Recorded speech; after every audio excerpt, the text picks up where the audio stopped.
others. And in 3 hours, the Southeast Asian Games will come to a close. Filipino athletes wrapping up their campaign with more than 200 medals for the country.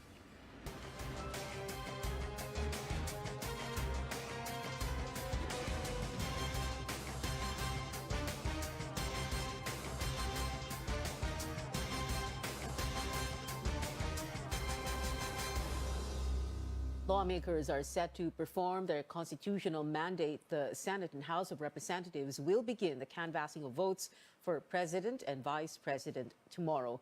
Both chambers resume sessions today and pass resolutions to convene Congress as the National Board of Canvassers. The canvassing is a necessary step for any election to make sure every ballot cast is included in the official count.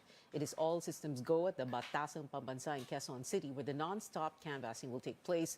Congress aims to proclaim the new president and vice president before the weekends.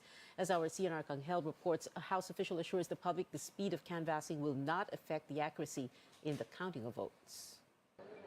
Lawmakers will not be taking a break from 2 p.m. Tuesday when the canvassing of votes for the president and vice president begins. House Secretary General Mark Leandro Mendoza says officials of the House of Representatives and the Senate have agreed to count votes round the clock. The two chambers will officially convene as the National Board of Canvassers in a joint session on Tuesday. In the morning, lawmakers will form a joint committee to canvass the votes. They will also adopt rules that will be followed during the canvassing. Start natin tomorrow na pag-open natin at 10 o'clock and resume ng 2 o'clock for the canvassing proper, dire-diretso na tayo. Wala nang break or walang suspension ng session. Pagka magdire-diretso tayo, hopefully by latest will be Thursday morning. Yeah, proclaim na rin po natin Thursday morning. That's latest na po 'yon. Pero pagka wala naman po medyo dire-diretso po tayo, hopefully Wednesday night. Tapos po tayo. I think they already were advised by the Speaker of the House, Speaker Lord, and I think yesterday pinuntahan din ni Majority Floor Leader Martin Romualdez, si Presumptive President Bongbong Marcos, to make themselves available on Wednesday. Lawmakers will canvass a total of 173 certificates of canvass. At dawn on Monday, ballot boxes containing 167 COCs and over 440 election returns were transported with police and military escorts from the Senate. The remaining COCs will be received by the Senate beginning Tuesday. During canvassing, the electronically transmitted COCs will be checked against the physically delivered COCs for discrepancies. Lawyers of all candidates will be at the plenary hall to observe the proceedings and raise any concern. The Joint Committee will decide on all issues raised about the COCs by a majority vote of its members, with each panel voting separately. Mendoza says the counting of the votes is expected to be quick since the COCs were transmitted electronically. Electronic naman so might as well magdiretso na lang para isang trabaho na lang. Mendoza assures the public the counting of votes will be transparent, with the media allowed to cover the proceedings, which will also be live-streamed online. CNR Arcangel, CNN Philippines. We'll bring you live pictures as the canvassing happens tomorrow. Stay tuned for that, only here on CNN Philippines. Comlec demanding an explanation from Davao businessman Dennis Uy's F2 Logistics. The company is Comlec's partner in transporting election-related supplies. This is in connection with a viral video showing what appeared to be the dumping of used election materials from Manila in a grassy area in Cavite, as if these were trash. Melissa Lopez also reports the poll body looks to proclaim winning party lists on Thursday, but not before it holds special elections in one town in Mindanao. The Commission on Elections has instructed Courier F2 Logistics to explain why its personnel retrieved at least 10 black boxes containing election paraphernalia from Tondo in Manila, only to dump them in Amadeo, Cavite. Poll officials cannot offer answers, but say this is outside the scope of F2's 535 million peso contract. Ang pinakamalaking katanungan hanggang ngayon, aminin ko ako personally, bakit yung iniwan doon? Bakit ka nasa Amadeo? Santa Rosa mo dadalahin yan. Baka naman sila mismo sinasabotahin ng kanilang mga empleyado. After voting day, F2 trucks should retrieve VCMs only and return them to the Laguna warehouse. What was reportedly dumped were boxes from 10 precincts carrying used ballot secrecy folders, indelible ink, stamp pads, envelopes, and even copies of election returns. COMELEC assures the public official ballots remain in their custody and were properly counted in the national tally. Commissioner George Garcia tells F2, its logistics partner since 2018, that it should hold its own probe on the incident. Pending results, he says COMELEC may consider cutting ties with the private firm, collecting damages, filing charges, or withholding payment until resolved. Meanwhile, COMELEC says all is set for the May 24 special elections in 12 barangays in Tubaran, Lanao del Sur. Over 6,000 voters in 15 precincts will vote after a failure of election on May 9th due to violence. These will dictate the final order of party list winners, with the race too close to call so far. Proclamation for the 63 party list seats in Congress is set for Thursday, provided the Tubaran polls proceed smoothly. Melissa Lopez, CNN Philippines. In other news, a passenger vessel en route from Polillo Island to Real in Quezon Province caught fire, leaving at least 7 people dead and 24 others injured. The MV Mercraft 2 carried 128 passengers and 8 crew members when it left at around 5 this morning. Philippine Coast Guard says 103 of the passengers have been brought back home. All passengers and crew have been accounted for as of this afternoon.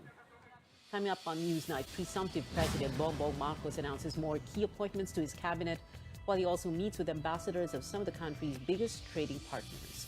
And we pay tribute to the queen of Philippine movies, Susan Roses. Stay tuned to CNN Philippines.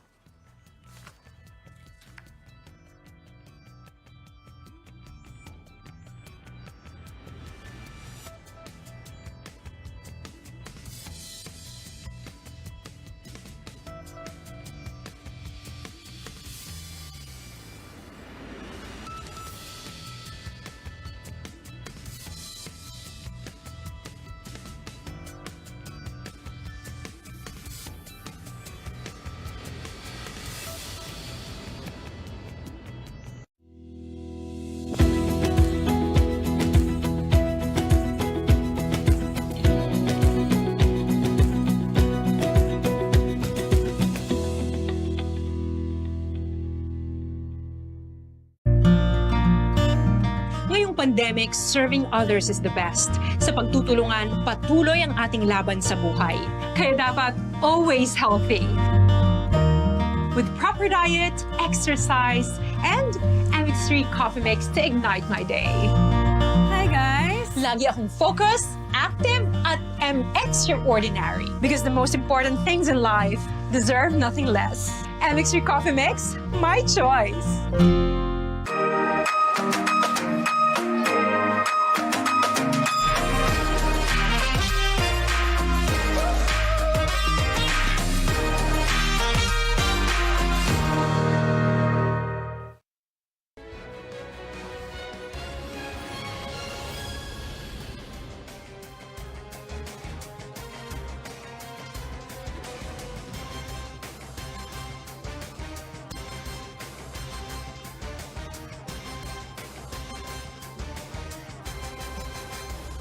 Welcome back. Presumptive President Bongbong Marcos identifies more people who will make up his incoming cabinet. Marcos also bared what he and top diplomats discussed during their courtesy visit. Tristan Odalo joins us live for more details. Tristan, let's start with Marcos's picks for cabinet members. Cavite 7th District Representative Boying Remulla has accepted the offer to be the next Justice Secretary. The lawmaker said he did not ask nor apply for the job, but he couldn't say no to the offer of presumptive President Bongbong Marcos. In a media briefing, Marcos enumerated some of the reasons why Remulla is capable of being the next Justice Secretary. He has a great many years of experience in government, number one. And what many people do not know is that he's actually a very, very good lawyer. And so I think he will fit very nicely into the DOJ. I really work hard. I am devoted to my duties. Kaya it doesn't take much naman. When you are told by the president, it's understood already. Apart from Remulla, Marcos's spokesperson and lawyer Vic Rodriguez also accepted the offer to be the next executive secretary. Marcos also announced his offer to Bienvenido Laguesma as labor chief, Susan Toots Ople as the head of the newly created Migrant Workers Department, and Arsenio Balisacan as NEDA secretary. The three have accepted the nomination according to Rodriguez. Marcos says he will reveal more members of his economic team in the coming days. The presumptive president says their focus for now is the canvassing and proclamation. Back to you, Pia. Tristan, three ambassadors and a charge d'affaires paying a courtesy call on Marcos in his headquarters. What was discussed? Yeah, it's more of cooperation between the Philippines, Japan, South Korea, India, and the United States. Marcos said experts from South Korea would check on the feasibility of reopening the Bataan nuclear power plant. For India, he is looking at partnerships in the fields of agriculture, manufacturing of generic drugs, and microfinancing. The meeting with the United States centered on climate change, trade, economic recovery, and security in the region. Marcos also cited the need to redefine the Visiting Forces Agreement with Washington. The presumptive president has yet to name his Foreign Affairs Secretary. Back to you, Pia. Tristan Odalo there reporting. Well, what happens to the vacant seat Boying Remulla leaves behind at the lower house now that he has accepted Marcos's offer to become Justice Secretary? COMELEC says it can either assign a so-called caretaker for Cavite's 7th District Representative or hold special elections. You have to give up one and then accept the other. Halimbawa sa district na yan, gagastos at gagastos ka rin. Kulang ang mga 50 million. Eh sayang din yung 50 million. Pero since magsisimula pa lang ang term, kung ano't ano man, magpatawag ang Kongreso, the COMELEC is so prepared to conduct the special election. Remulla ran for re-election unopposed as representative of Cavite's 7th District in the May polls. COMELEC says he is not covered by the one-year ban prohibiting candidates from cabinet appointments because he did not lose. So what are Remulla's plans and priorities once he becomes Justice Secretary? I spoke to him earlier for tomorrow's episode of Politics as Usual. Let's listen in on his agenda. I didn't apply to be secretary, kasi first of all, I really ran to be a member of the House. And I was expecting to become the majority leader of the House. That's already an arrangement that was being worked out with the presumptive speaker. But actually, 2 or 3 days after the elections, I was called by the president-elect to his home. And we had a conversation where he told me that he wanted me to serve as his Justice Secretary. And Pia, as a lawyer, I can tell you it's every lawyer's dream to attain the rank or status, but it's not the point. The point is really to be able to help the government run things. Probably my leadership style might be compatible with the leadership style of the president. And it's just a dream for me to be able to serve in this capacity. And with the problems the country has, somebody has to step up. And I'm willing to take a challenge for this. Can you give us an idea of what you're going to be doing as Justice Secretary? Like, what kind of program? What are you going to focus on? Are you going to, like, for example, look very well into the prosecutorial service, other DOJ programs? Well, the DOJ is a very, very big department, Pia. First of all, what do you have there? You have the Land Registration Commission. We have the National Bureau of Investigation, Bureau of Corrections and Criminology, and so many other offices. I mean, name it, the DOJ participates in every government activity. So there's so much to do. And the most important thing probably is the rate of prosecution, acquittal and conviction that is happening right now, where there are jails, when we talk about overcrowded jails, it's because of the slow pace of justice. So probably it's about time that we audit one thing that the first things we can do is to audit all of the detention prisoners to see if they're allowed, they can be freed already, to decongest the jails, and for those that have to be prosecuted to work double time. In the immediate aftermath of the election, napag-uusapan kasi yung, for example, if BBM were to push his unity theme, his unity campaign theme beyond the campaign and moving forward, that would there be that possibility of the new Marcos administration looking into, for example, the cases against Laila de Lima, who was and very clearly anyway, was a very severe critic of BBM himself. Well, that would be part of the continuity of the job that I will have. Alam mo naman, kaya it's about institutional continuity. Catch the full interview tomorrow on Politics as usual at 8:30 in the evening, only here on CNN Philippines.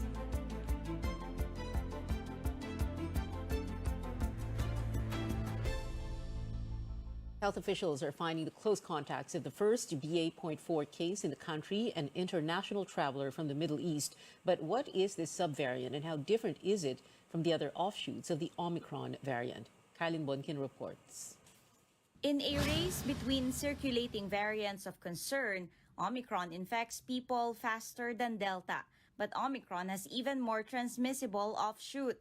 Currently, BA.2 is dominant globally. But new subvariants BA.4 and 5, along with BA.2.12.1, are even more infectious. We can be reinfected with B4 or B5, even if we were exposed to BA1. Infectious diseases specialist Jean Solantes says changes in the virus have allowed BA.4 and 5 to escape a person's protection against coronavirus built from previous infection or vaccination, especially without booster shot.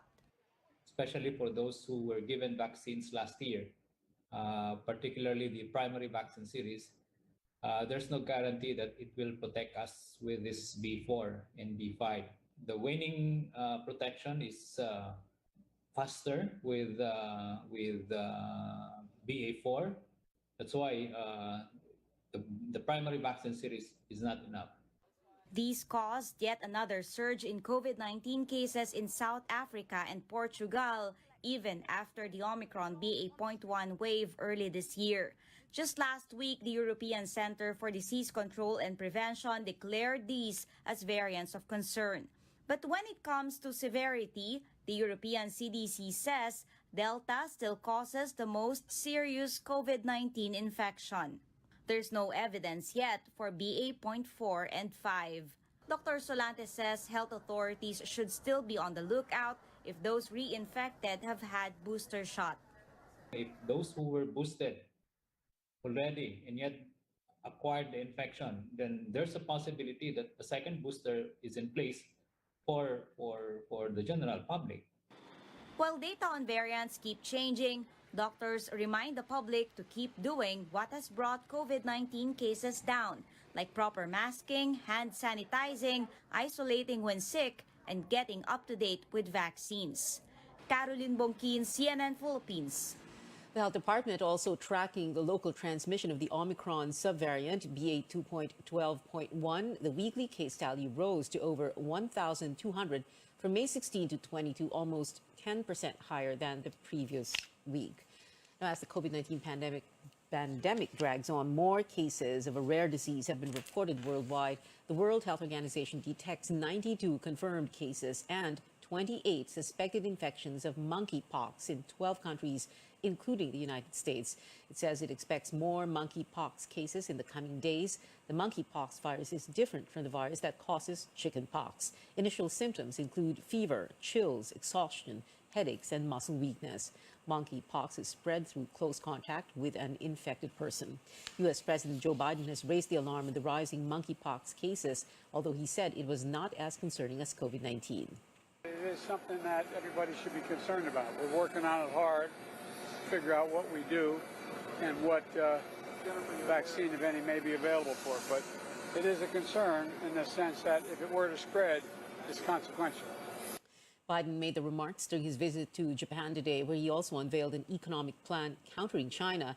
Biden said 13 nations will join the Indo-Pacific Economic Framework that will reduce dependence on the Asian superpower. Biden first visited South Korea last week in an effort to increase Asian cooperation. Back here at home, a glimmer of hope for displaced victims 5 years since the war in Marawi.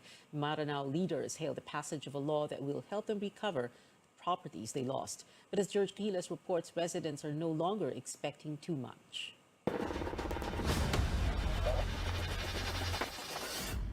Displaced residents may not be satisfied with the slow-paced rehabilitation of Marawi City. But with the passage of the Marawi Siege Victims Compensation Act just this April, Maranaos became optimistic yet realistic on what lies ahead. Regardless of the amount, the Compensation Act is a recognition that we are victims, but we are not expecting na ang maibabalik sa amin is yung nawala sa amin. The law aims to give monetary compensation to displaced residents of the Islamic City through the 9-member Compensation Board. Task Force Bangon Marawi Chairperson and Housing Secretary Eduardo Del Rosario says he will ask President the composition of the board so that they may start the ball rolling. We also network with the city government so that they can help us in getting the names of recommendings for the composition of the 9-member compensation board. I think 4 will be coming from the Lanao del Sur province or from the city, and the other 5 will come from the other areas. All right, sir. So that it will be a balanced composition based on their expertise and competence. The clock is ticking as President Duterte will step down in more than a month. This is the reason why residents fear that they will be left hanging if the Duterte administration will not act as soon as possible. The rehabilitation of Marawi won't be completed under the Duterte administration. This is why the Maranaos are appealing to the incoming administration to prioritize and fast-track all ongoing projects to help rebuild their homes and livelihood that were destroyed by the war. With no generic nor specific plans on Marawi from the incoming administration, more questions are now being raised. Ang daming uncertainties ngayon dahil lang sa nangyari at ang daming hindi natapos. Lalong-lalo na yung rehabilitation. We don't know. He was very quiet during the entire campaign, so we don't know whether he's going to pursue the compensation, etc. We know that it is already a law, so they have to deal with it. The problem, of course, is we need a budget for that. Senate Special Committee on Marawi Rehabilitation Chairman Senator Ronald De La Rosa commits to Maranaos that he will push for the funding of the compensation law in the next Congress. For purposes of continuity, para sa akin, I would recommend to the incoming President na sana tuloy-tuloy na niya ito. Maranaos know that their hardships will not end soon. While they can still wait, they are hoping that they will not be forgotten as a new chapter of the country's history is about to unfold. From Marawi City, George Cahiles, CNN Philippines. The late queen of Philippine movies, Susan Roses, will be laid to rest on Thursday. Supporters and personalities paid their respects to the actress at her wake in Taguig City. The Senate unanimously approved a resolution expressing its sympathy and condolences. Senator Grace Poe thanked colleagues for honoring her mother. She recalled their last conversation where Roses congratulated her for the passage of the founding law. Here today, in spite of the fact that her wake is ongoing, I guess, because it's also comforting to be surrounded by friends and also to finish my work. My mom would always encourage me, no matter what, to finish what I started. We just want to extend our condolences at taus-pusong pakikiramay. Kasi alam naman natin, of course, aside from kaibigan natin, yung pamilya, ay gusto rin natin talagang ibigyan ng tribute yung si Mrs. Po sa kanyang malaking naitulong sa bansa natin at saka sa development ng industry in general. So yun lang po, kami po ay nakikiramay sa pamilya po nila. The interment is expected to take place at the Manila North Cemetery. Senator Poe's half-sister Lovie Poe and Makati Councilor Jong Hilario were among those present at the wake. Roses's husband, Fernando Poe Jr., died in December 2004. Still ahead on Newsnight, Team Philippines wrapping up its campaign at this year's Southeast Asian Games in Hanoi. Plus, the FEU cheering squad reclaims the UAAP cheer dance crown. Keep it here on CNN Philippines.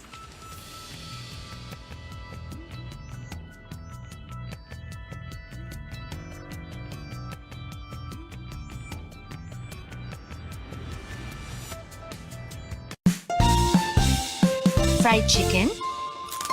Timplang happy. Tocino? Timplang magandang gising. Inasal? Ito, medyo timplang umuusok. Galit-galitan. Spicy? Timplang hot na hot. With easy-to-cook Magnolia Chicken Timplados. Iba't ibang sarap ng chicken, kaya. Ikaw, anong Magnolia Chicken Timplados mo? Iba't ibang easy chicken sarap. Land Bank has always believed that in this country, we have to dream big. And so we learned to build something out of nothing. Improving the quality of life for our people, so that we can keep in step with a brave new world and make our big dreams come true.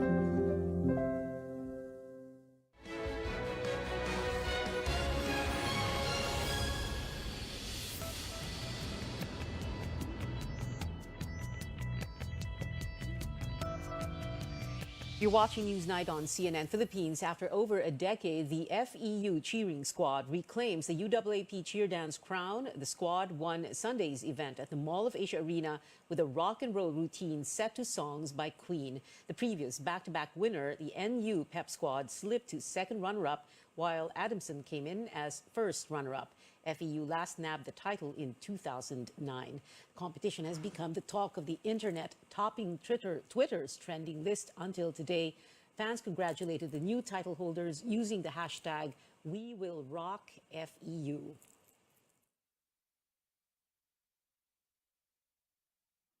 While some netizens say the NU's pink and green scarves may have been a show of support for presidential and vice presidential candidates Leni Robredo and Kiko Pangilinan, the tandem's colors are pink and green. Some UP fans expressed disappointment. They tweeted the squad should have made a political or impactful message with their routine, which was K-pop themed this year.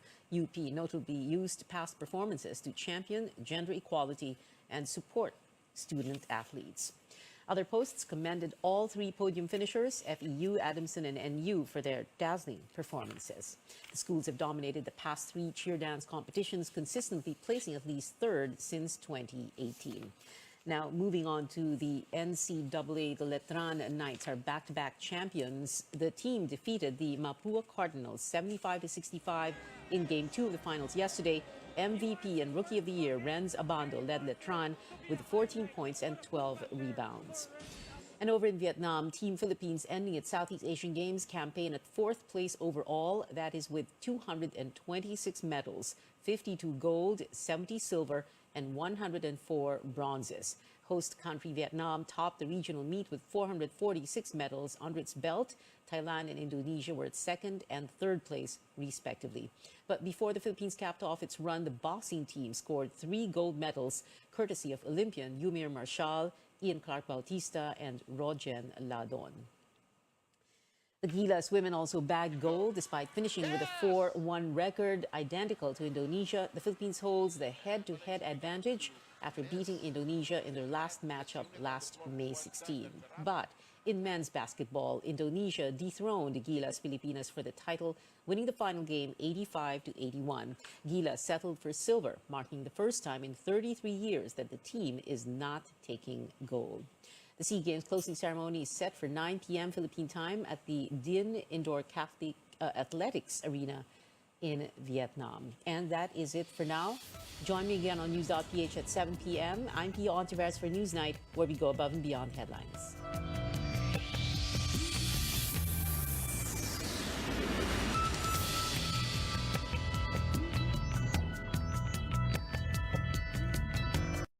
This program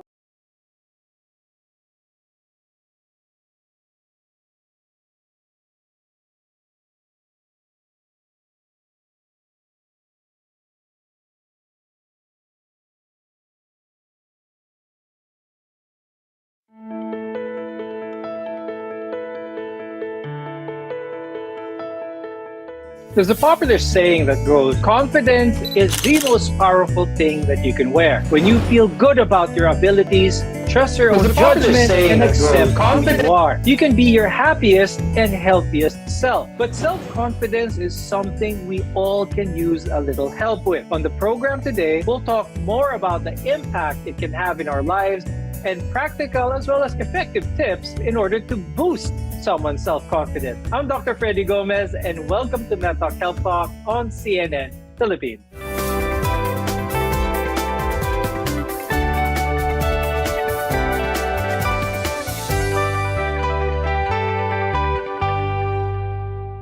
Our guests are here today to give us some practical tips.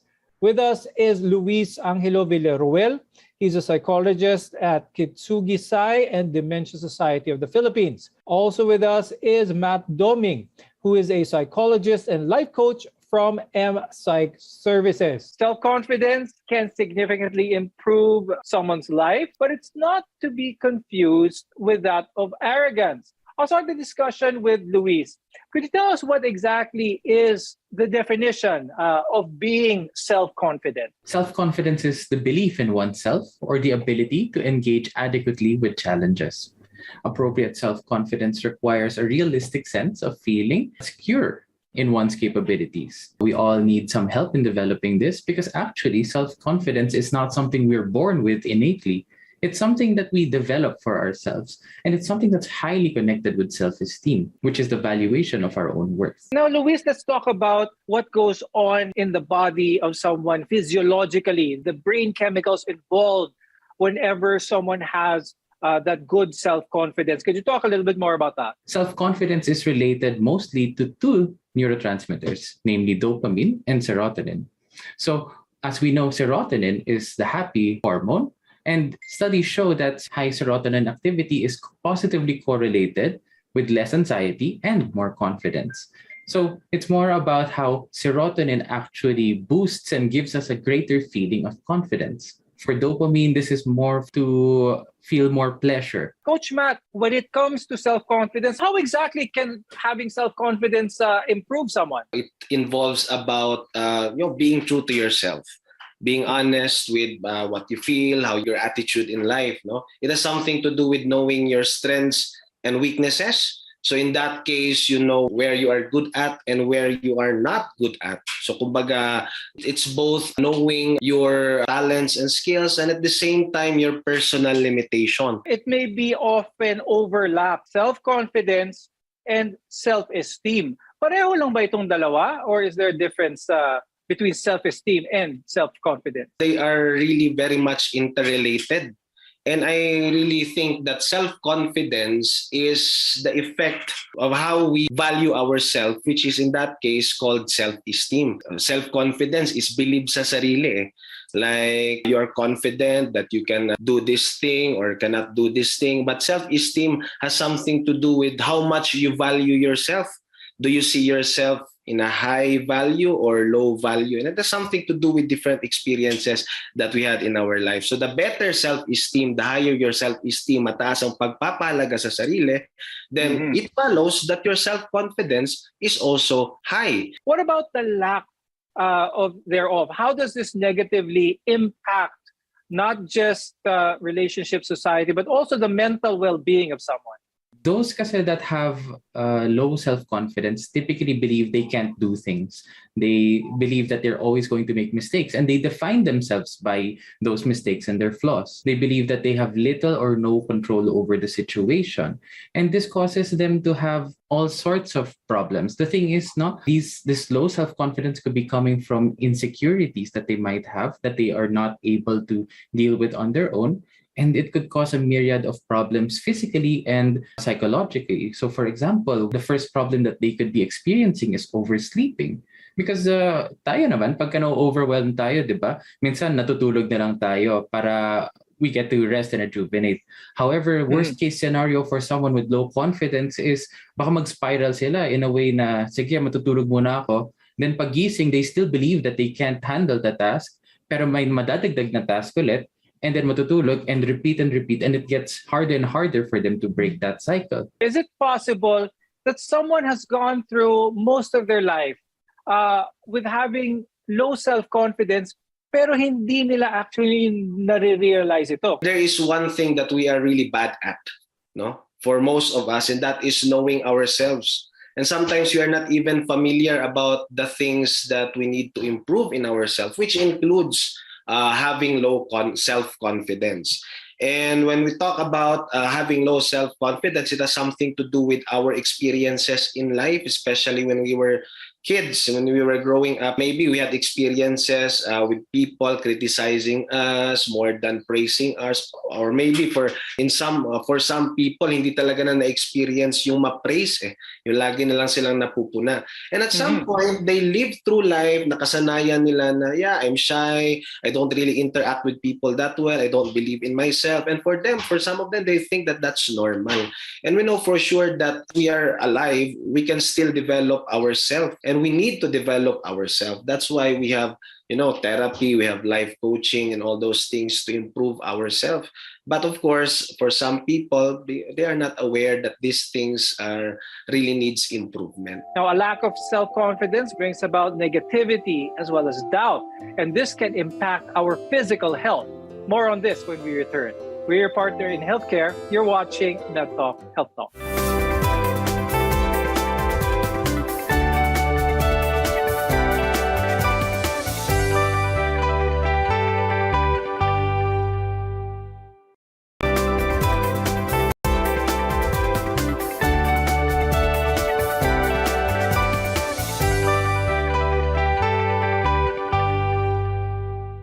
I'm Dr. Freddy Gomez, and welcome back to MedTalk Health Talk on CNN Philippines, where caring is our calling. Now, today we're talking about practical and effective ways to improve our self-confidence and why it's very important to do so.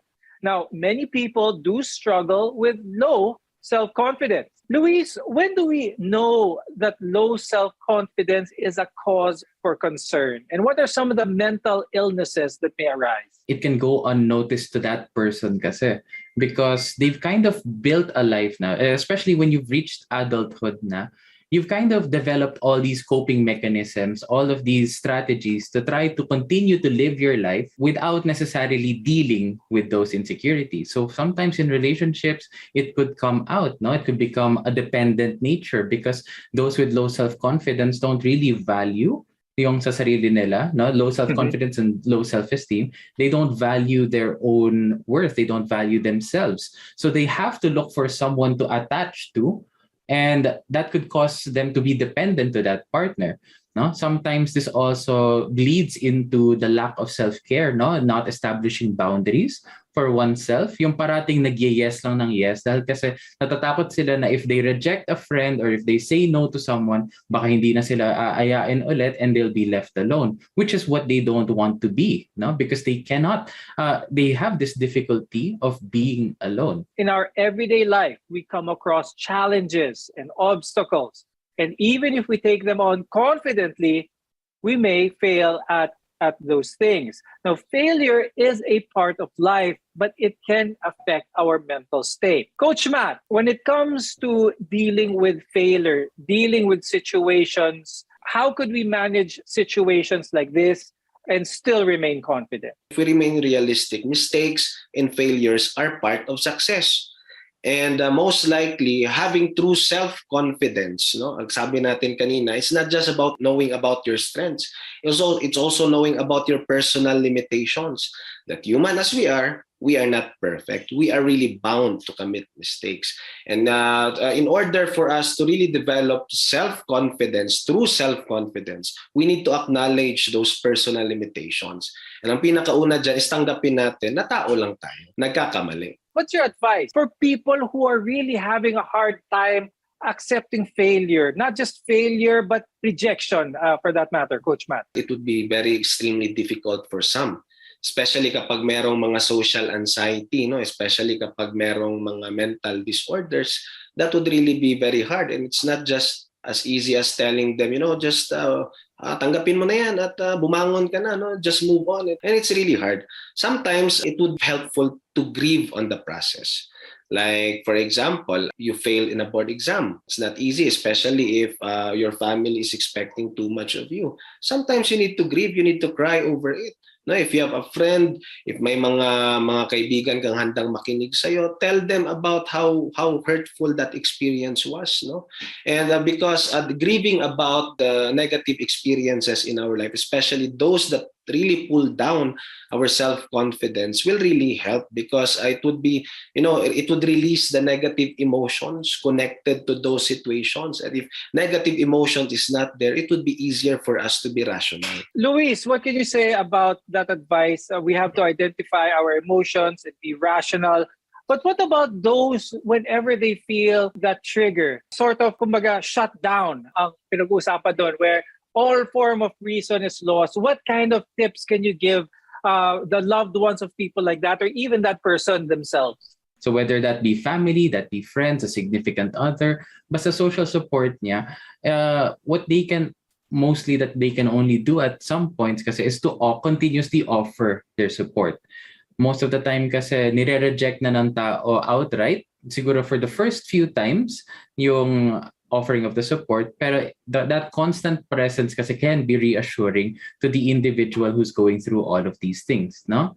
Now, for the person themselves, when they start to feel like they're spiraling na out of control, ang suggestion talaga dyan is to try to do some grounding exercises. Now, grounding yourself in reality, grounding yourself in your senses, grounding yourself in realistic things. Kasi yun yung thing, pagka nagiging anxious ka na because you have low self-confidence or because you're spiraling out of control, you need something to anchor you down. So one thing that you can do is just write down whatever it is that you're thinking of, what you're feeling, and how you're acting at that moment. Another technique that they could do other than journaling, if they really feel like they're out of control, we can actually call it yung mammalian dive reflex. So kahit just splashing water on your face and really with cold water to slow down your heart rate, to slow down your thoughts, to slow down everything about you muna, so you can get to that more relaxed position. And then you can count things with your 5 senses. So for example, 5 things that you can see around the room. What are their properties that you can see? Things that you can smell, things that you can hear, things that you can touch, and maybe even taste. Once you try to activate these 5 senses, kasi it helps you ground yourself into real things, no? Not just whatever's running wild in your head. What are the effective ways to boost your self-confidence? More on this when we return. Your health is our mission here on MedTalk Health Talk. We'll be right back.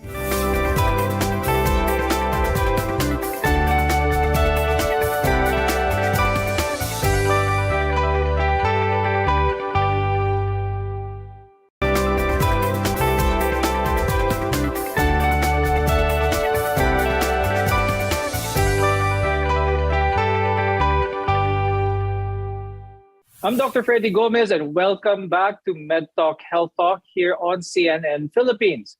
You can do so much with the proper self-confidence, but building it takes practice. For one, it's hard to feel good about yourself if you're abusing your body. Coach Matt, what are some self-care tips to improve our self-confidence? Eat healthy, sleep well, take care of your body, because sometimes promoting those things that can improve our self-confidence, such as good health, good appearance, then most likely it can also be a additional factor to boost your self-confidence. There are also things that you can do mentally. And number one is to help yourself accept those things that you don't really like in you. Maybe physically, there are a lot of social standards about beauty na sometimes hindi pasok yung ating katawan. Sometimes we are insecure about our skin, insecure about our face and all. But nonetheless, it's really important to accept what we have. Kasi again, confidence is accepting your strengths, what's good in you, and those things that you think are not socially acceptable in you. How can someone realize from low self-confidence, naging overconfident naman nila? What are some of the detriments to this? There is a thin line between true confidence and overconfidence. Now, ang pinaka number one indicator dyan, someone na apparently is confident pero just overconfident is kapag hindi nila alam yung mga personal limitations nila.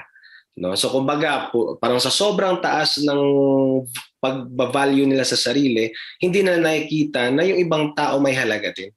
Kaya natatapakan yung ibang tao. Like say for example, sa conversation, because you think that you are more superior, then you have all the strengths and all the other people are inferior to you, di masosolo mo yung conversation. So kumbaga, that would end up detrimental to you as well kasi hindi magkakaroon ng proper communication, lalayo ang mga tao sa'yo. Or for example, sa trabaho, like sinosolo mo lahat ng spotlight na hindi mo na nabibigyan ng proper opportunities yung colleagues mo or sometimes natatapakan mo na rin yung boss mo, then most likely that would create conflict and that would create some bad effects in your career. Luis, when it comes to trying to boost someone's self-confidence, one of the things that is done quite frequently, people are aware it or not, is that they compare themselves with others. Yun yung nagiging basis nila. What can you say about this, Luis? People comparing themselves with others. It actually stems from a sense of inferiority. So those with overconfidence kasi, they try to overcompensate naman that inferiority by trying to create a mask in order to control the environment around them, because they feel like their own insecurity or their own inferiority is so hard to overcome, they would rather change the world around them than rather change themselves kasi. No? So yun nga, it comes from a sense of superiority rather than success. We have what we call kasi striving for success and striving for superiority. And those with overconfidence, that's why they have this tendency to compare themselves to others, because they cannot compare it to themselves, to their previous selves, because they don't really see themselves as a worthy standard to base themselves on. No? So actually, in that sense kasi, both low self-confidence and overconfidence stem from the exact same thing, from that inferiority. And those with overconfidence kasi feel the need that they have to prove themselves kasi to themselves and to everyone else. Malaking factor ba that someone surround themselves with positive people? If we surround ourselves with people na supportive, at the same time nakikita yung tunay nating halaga, like you go into a working environment that your talent is being appreciated, like your family is seeing your potential, then that would really be a great factor na magbuboost ng self-confidence mo. Pero of course, kailangan din maging realistic sometimes. No? So supporting the person's talent and abilities only if deserved naman talaga niya. No, kasi kapag sinosobrahan din natin ang pagpipraise na hindi natin pinapakita yung personal limitations ng tao, doon papasok yung tinatawag nating overconfidence na pinag-uusapan natin. No, kaya ang advice ko sa iba, no, this is my advice to some of my clients during therapy, na why not try to change your environment? Just try to change and maybe let's see if there is an effect. Kasi sometimes getting out from that environment na nag-pull down ng self-confidence mo in the first place might really help, because the environment again is a significant factor. Thank you very much, psychologist Luis Villaruel and life coach Matt Doming, for being with us today. We appreciate your time and your insights very much. I'm Dr. Freddy Gomez, and we'll see you again next time.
On radio, DZKI-IRIGA welcomes CNN Philippines to bring you the latest News you can use. News you can trust. Listen to Newsnight, weekdays, 6 p.m.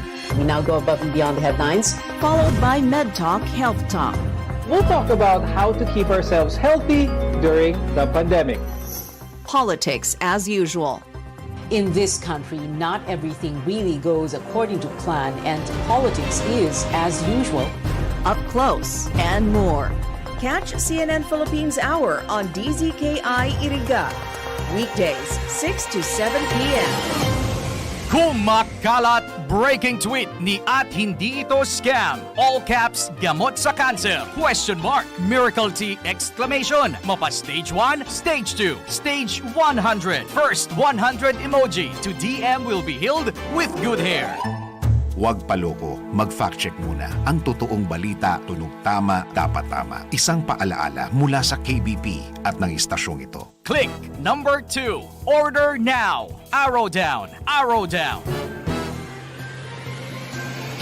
CNN Philippines Hour sa RPN-DZKI-IRIGA. Alas 6 hasta las 7 ng manggi, Lunes hanggang Biyernes. CNN Philippines Hour.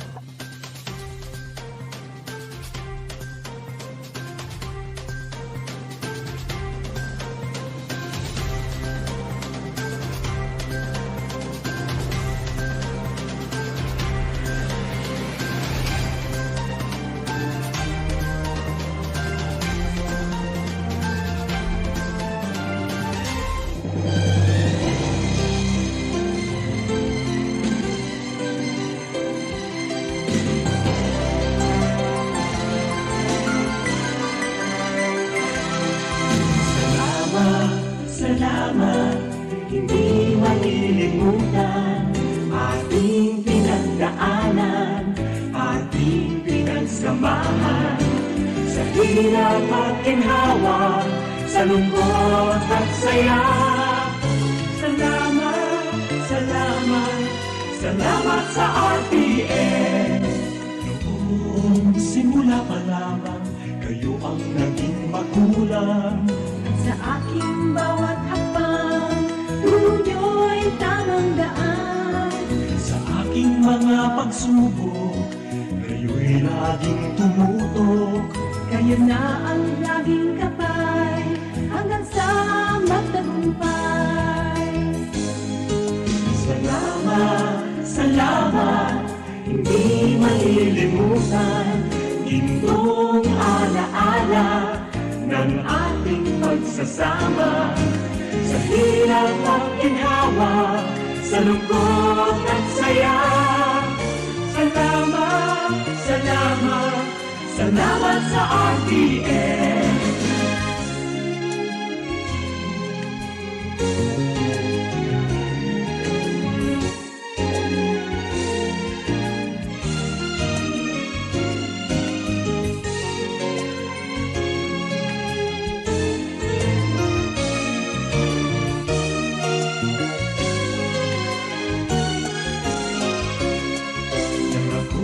Makilala, sikat sa buong madla, sanggipang karangalan, sa lahat bahagi ka. Ngayon ka nakita, hinubog ng lumipas, at bawat ngayon at bukas, nakabukit handang wakas.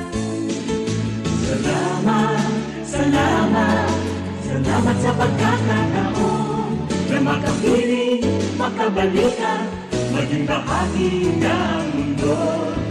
Salamat, salamat, taus-pusong pasasalamat.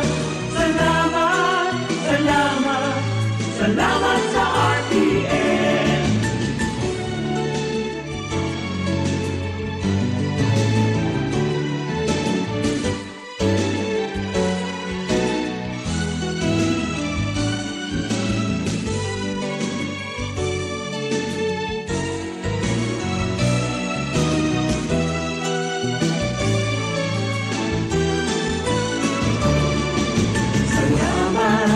Salamat, hindi malilimutan ating pinagdaanan, ating samahan sa hirap at ginhawa, sa lungkot at saya.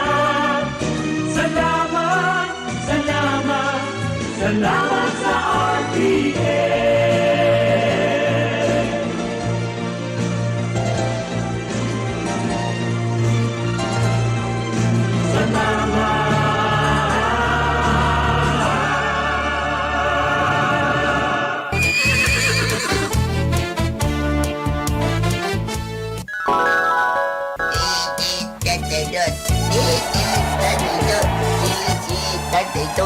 Ay, Insyo, madya daw digdi. Kaki-aki mo pa nag-aadal ka ng magkweting. Lo, grabe ka, Mang. Para ko nagkakawat ni Waiting na. Rato bagay ding pigbirik-birik ko. 13, 32, 13, 32, 13, 32. Ang DZKI. Yung pala dyan. At ang DZKI, uno ka. Kaya Waiting naman. Ay, iyo pala diyan ang sinasabi mo. No problem. Aw, iyo ba ka inunong diyan digdi sa iriga, DZKI-IRIGA, kunyan, radyo, sonda. Anong